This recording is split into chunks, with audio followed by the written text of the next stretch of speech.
Hey everybody, welcome back to the Northern Snakehead Truth Series, and today is episode 4. So if you haven't seen episodes 1, 2, and 3, go back, check those out. Alright, we've already covered a lot of ground. We covered whether or not snakehead are invasive, whether the evidence supports them being labeled invasive thus far.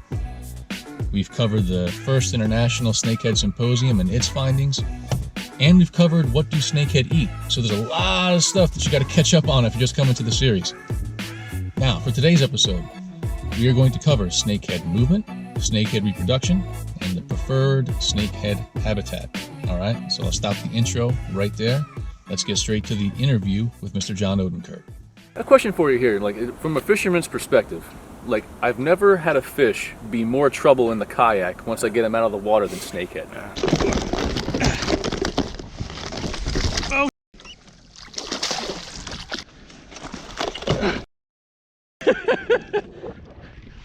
There.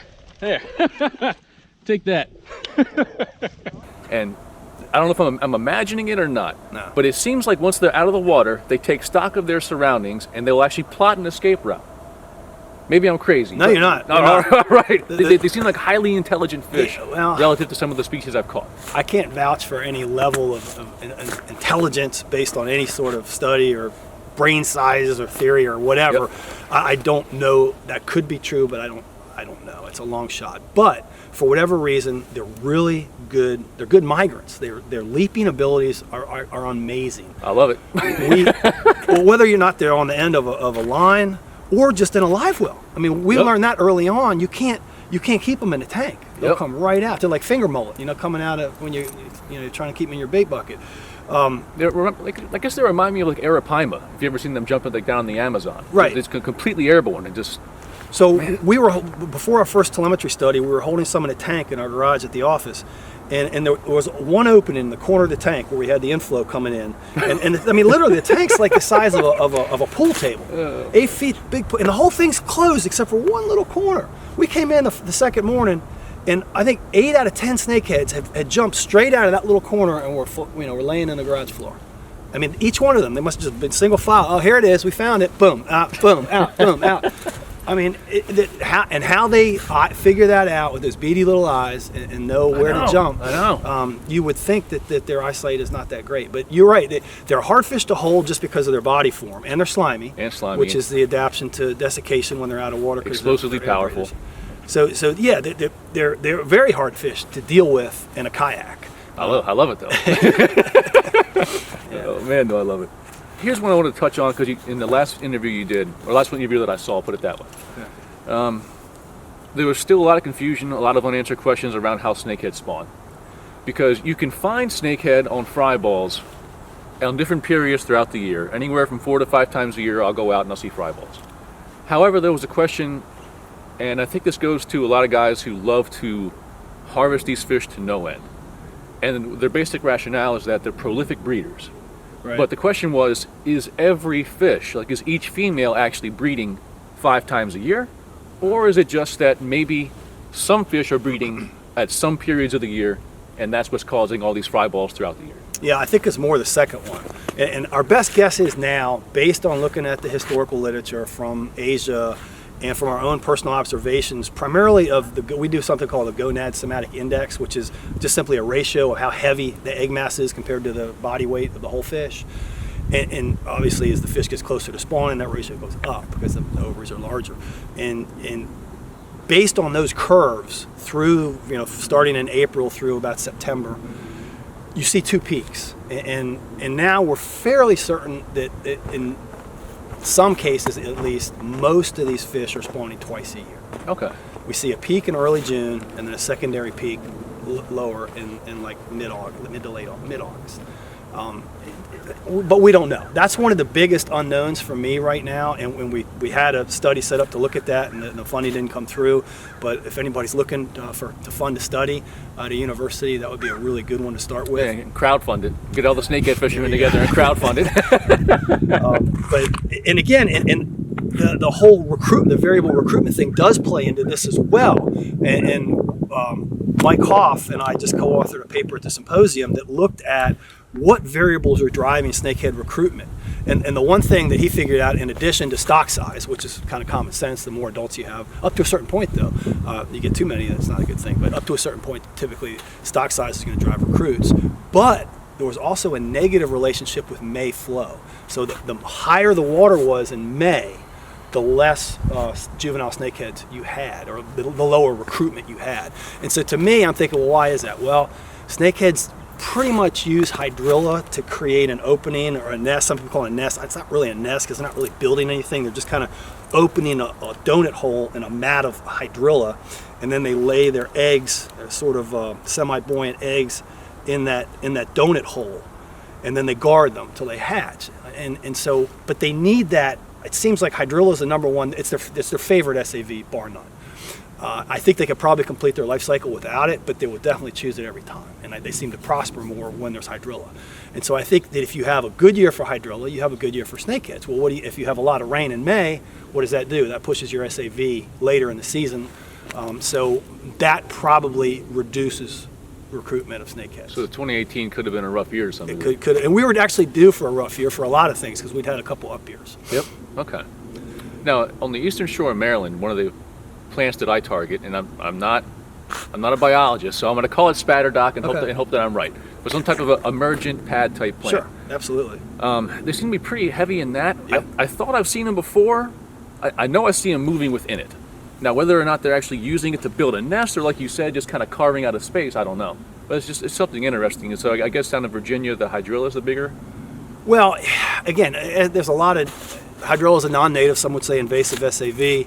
I think it was a godsend in the Potomac River. It's one of the few things that I think turned that river's fishery around. But also what it does is it creates openings for native vegetation to come back, and that's been well documented by Nancy Rybicki and others.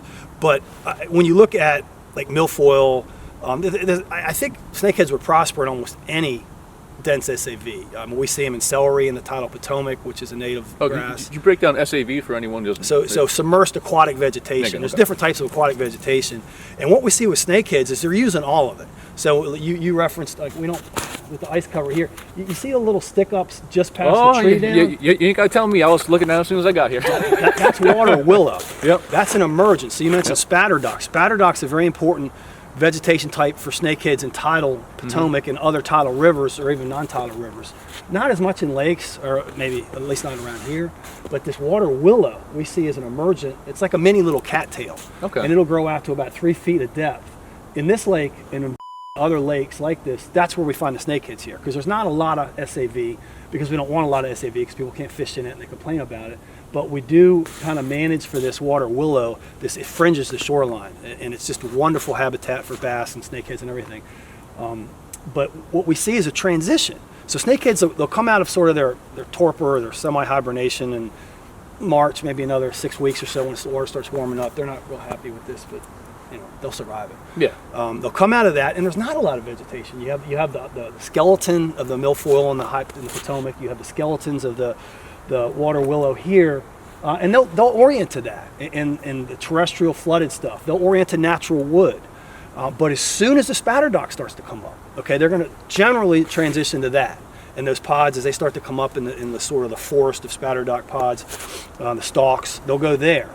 And then they'll stay on the spatterdock pretty well through April, and then once the milfoil starts coming up, which is SAV, the submerged aquatic vegetation that's rooted in the bottom and comes up through the water column, they'll transition to that primarily. So, and that's what makes, when I tell people they're targeting snakeheads, for me, targeting them in the spring is easier, because I know pretty sure they're going to be on the shoreline, especially in a lake like this, before any SAV. There is a little bit of SAV in some of these lakes before any of that comes up.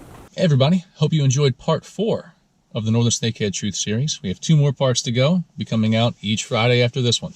All right, so for the next episode, part 5 is going to cover, do snakehead truly hibernate? Do snakehead, and specifically northern snakehead, truly travel over land? Because we're going to delineate between different snakehead species here, because they're not all the same. Not at all. And lastly, we'll be covering, I guess it should go without saying at this point, but are snakeheads dangerous? Is there really any solid evidence out there to suggest that they're dangerous to humans? So we'll touch on all of that in episode 5 of this series, in the next episode. So for right now, a little bit more candy to the fishermen out there, a little more snakehead video. Several more photos from people who have sent them to me.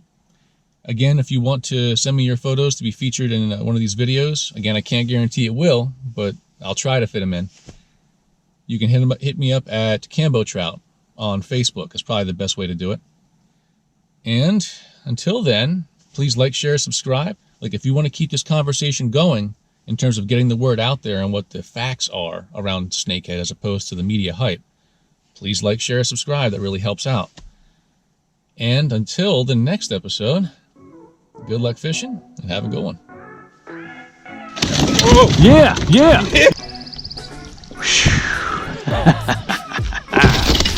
Oh, God. Bro. Oh, Jesus.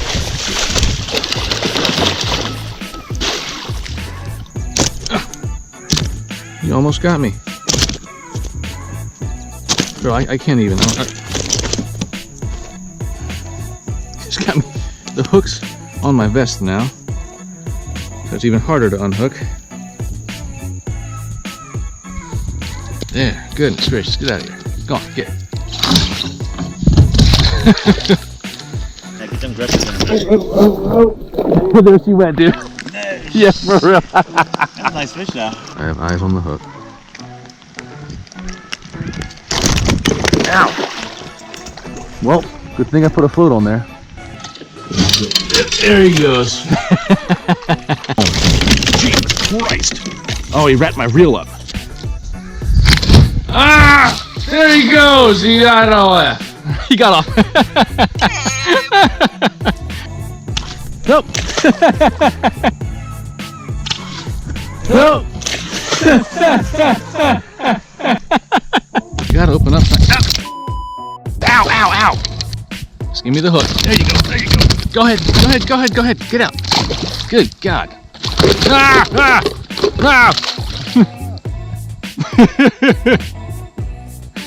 Oh man. God, I love these fish.